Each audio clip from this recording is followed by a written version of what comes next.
Steve Carter from the San Francisco Chronicle. Justin, the last 3 years, you've been really eloquent about talking what the big game means after you play. You got the floor. Yeah. Be eloquent. Oh, well, it's probably going to sound a lot like the last 3 years, but they all count the same in the win-loss column, right? We all know that. You know, the wins count the same. One tick mark in the win or loss column each time you play. But they don't feel the same. I mean, that's just being honest. And we appreciate every win because it's hard to win. But when you experience the big game, especially if you've been in it for some time, you understand how much it means to, the alumni, the student body, the administration, anybody that's connected with Cal. And I say this every year, and I mean it. In my professional life, I don't know that there's a better feeling I've had than just being a witness after a big game victory. Not sitting in there basking in the glory, but really just seeing the response of the fans, the alumni, the student body, and how much it means to them. And that's selfishly, it's like that's the best feeling there is. In our players, first and foremost, watching them, but just the response to the victory in a big game there's nothing like it. So I'm just honored to be a part of it, and I'm so proud of the team to find a way. And we've had a lot of tight games this year, and they certainly haven't all gone our way, and hoped that we would do better, but man, they never quit, and they keep fighting, and they strain, and found a way to win, and it means a lot. Jim McGill, Parent Center. Justin, you guys, it was looking a little bleak with the 21-7 deficit late in the game, and rather than the typical ball control type passing offense, you guys were stretching the field a little bit of overthrows, but some big plays too. Any thought to maybe expanding the playbook going on the next 2 games of the season, opening things up? We've been talking for a couple months about trying to get the ball vertically down the field, post routes, go routes, deep overs. We haven't had as much success doing that for a variety of reasons. Coverages, matchups, protections, throws, whatever. It's certainly something we want to do more. It's something we talk about a lot. And how are we going to get the ball? We'd like to get the ball launched 10 times a game. It doesn't always go that way. So it's an area we can, get better at for sure. But it came up today. We had a couple opportunities that didn't quite connect that you probably saw. And that's an area where maybe, QB, receivers, we can try to do better there. But we made them when it counted, which was great. Kim Reyes with the Daily California. Coach, can you talk about your team's resiliency? There were a handful of times this game where Stanford had a lot of momentum and you guys kept flying back. Can you talk about that? Yeah, I thought there was some obvious moments in the game where you really, it's the time to step up and puff your chest out in adversity. So we start the second half with the ball and go 3 and out. Not ideal, especially with the game like it was. And then we punt it, and there's a penalty on the punt. So they start near midfield. Stanford's hard to stop when they get the ball in 4-down territory. So they move the ball down the field. We have a couple opportunities to stop them. They get down. We have them stopped on a third. The quarterback, who is a really tough matchup for us today to get on the ground, he scrambles around. We have it covered. He scrambles around, gets to the 2-yard line as opposed to maybe the 10 or 12. And then they go for it on 4th and 2. They get the trick play, which we didn't play great but still had a chance to make. So they make that one. Then they kick the ball off, and we fumble the kickoff.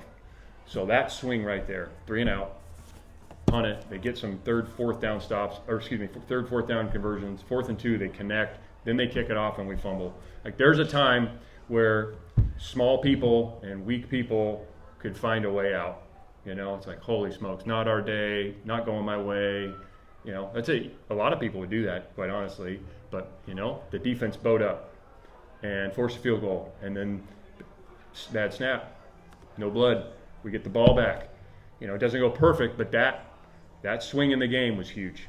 And then we were able, late in the game, when we got them back in their territory, our defense was able to get off the field. 3rd down stop, make them punt, and then they had a couple 4th and goes, and we stopped them. And the offense obviously had the 98-yard drive. They had the first drive, had some plays. Fernandos makes a great play, gets it to JB, gets in the end zone, and then the last drive, there's a number of plays that were critical. But I just, I think we all take for granted that athletes and teams, you never quit, you never give up. Well, some people might. It's human nature when things aren't going your way, and the guys didn't do that. And that, to me, I couldn't be more proud of anything other than that, the not giving up, to keep straining, to keep being tough and stick your chest out. And when it gets hard, that's when we need your best. Because when things are going well and every play works your way and the scores, you get out in front big, anybody can be the man in those situations. It's when it gets really hard. And so really proud of the guys for stepping up in those moments. So. Thomas right for California. Justin, two-parter here. First one, how's the heart rate after that fourth quarter? I probably more even than you think. Yeah. Don't get me wrong, it's an emotional game, but really try to stay somewhat even to make the good decisions that we need to make during the game. But yeah, I'm good. Thanks for asking. Secondly, all season you've talked about Fernando's grit, Yeah. toughness, and leadership. How do you even begin to describe all of that on display from that final drive? He took the field. He'll tell you, it probably wasn't his best outing. There's things that he could have done better, but there's never going to be questioning of Fernando's toughness, grit. The guy, and he gets hit. Sometimes he shouldn't get hit, whether it's protection or he needs to throw the ball away. But he's just not he just doesn't flinch. He won't flinch. He's not perfect. He's going to continue to get better as a football player, but he will never flinch. I know that. Justin, you alluded a couple of times to the 98-yard drive, but does that have the feel of something that's going to sort of go down in big game lore? And you imagine people talking about it years from now. 98 yards, you're on your two. We were. It hadn't been going great, and somehow you put together an 11-play drive and scored. You just talk about. Yeah, no, good question. I don't know. I should ask you. You're the ones that write about it. Yeah, there you go. Yeah. The players, again, this is probably when we watched the video and we were talking on the sideline. Again, we have these tablets. There was plenty of plays out there to be made and plenty of yards to be had. We felt like we had some places where we could win matchups. And so it wasn't, we didn't take the field hoping. It was we know we can go, we just have to execute it better. We have to throw and catch, we got to block, we got to break a tackle, got to make a contested catch maybe. But we felt confident in the guys doing their job and being successful. So it wasn't blind faith going out there for anybody on the team. We just needed to execute better. And if we had done that, earlier in the game more often, then it probably doesn't come down to that, 98-yard drive. But it did, and found a way, and then it'll give you something to write about, and those kids to be really proud of. And they should. Cody Henderson from the League Winners. Coach, quite a few guys have had their number called this season, and today was Jonathan Brady. What did you think of his performance today and the impact he had on today's game? Where's final numbers here? 5 for 64. Got a couple stuff, valuable yardage, but the obvious ones are the last two touchdowns. The first one, Fernando steps up, looks like he's going to scramble. Brady snaps the route off, goes to the corner, and Fernando's got a really strong arm and put the ball right on him. And he still had to make the catch, but good job running the route, and a great play by Fernando. And then the last one, that was a contested play. Flag came out, and he still made it. Again, a really good throw by Fernando, but that was a heck of a play. So there's a reason he led the cheer in the locker room there. Jonathan Brady did. Just in your news conference on Tuesday, we talked about Miles Williams and Craig Woodson. Yeah. They're now one of the few Cal players who are on the roster for 5 winning big games. Yeah. Wow. So how do you react to that, and what again? Yeah. The coach, you say that, the coach in me is well, we should have won the other one. Okay. No, I don't know if that's healthy or not, but that's how I think. But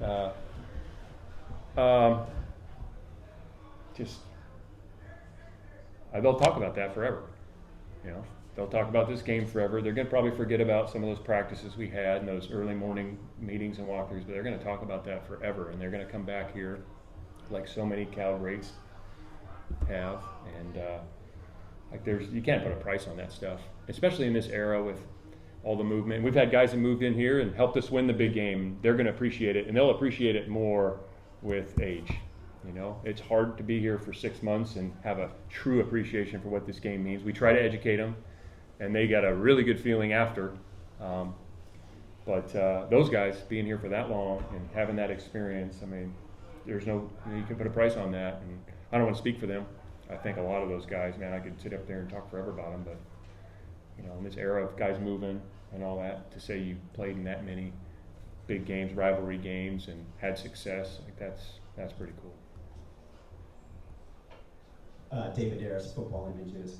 Coach, you basically talked about it somewhat, but not only those two individuals, they've had 5, but you now have a senior class, other than redshirting in 2020, which you lost, that is undefeated in the big game. What does that mean to you, your staff, and the program? Well, yeah, we're trying to win every big game, trying to win every game on the schedule. I don't want to speak for them. I think they'll be able to answer it, you know, in a way that's true to them. But again, it's just the memories and, you know, throughout the week, we talk about the big game. We talk about it in fall camp. And there's a lot of people on our staff who have participated in it.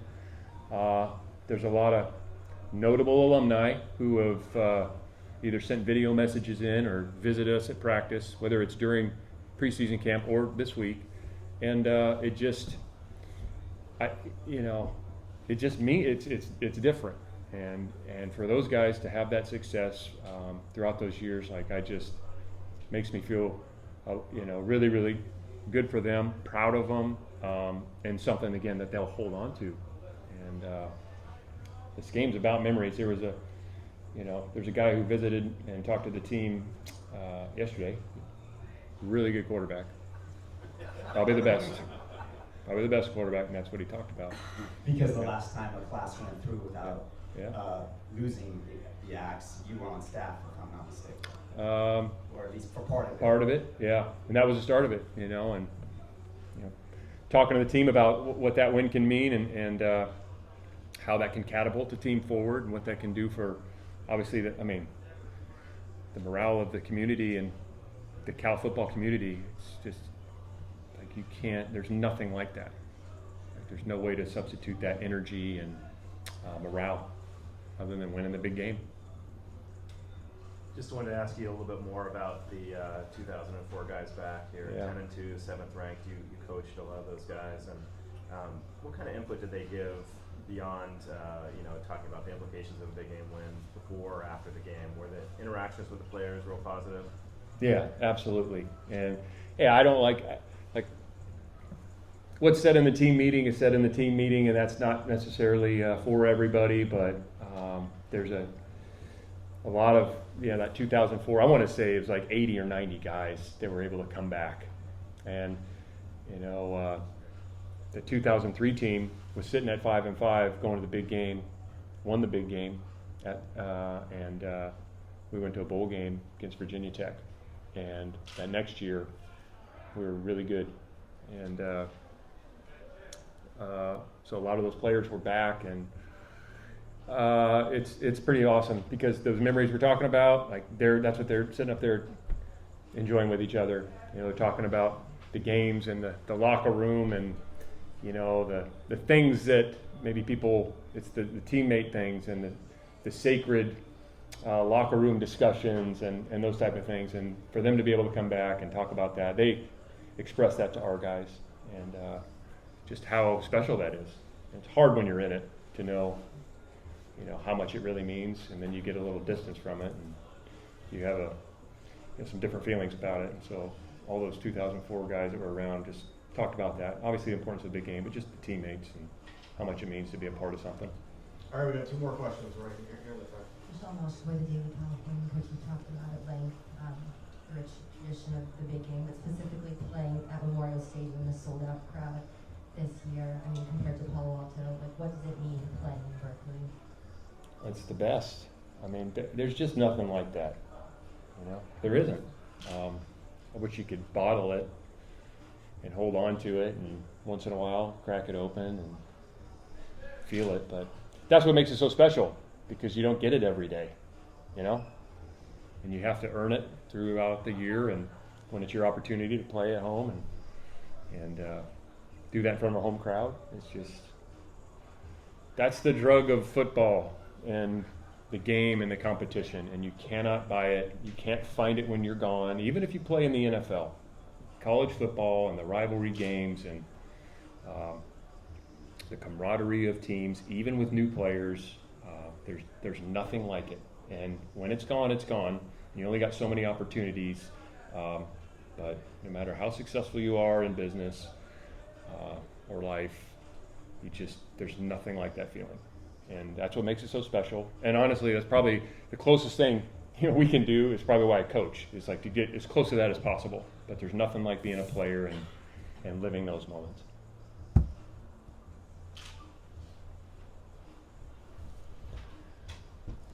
Yeah, Justin, can Yeah. you give me at least the gist of what Aaron said?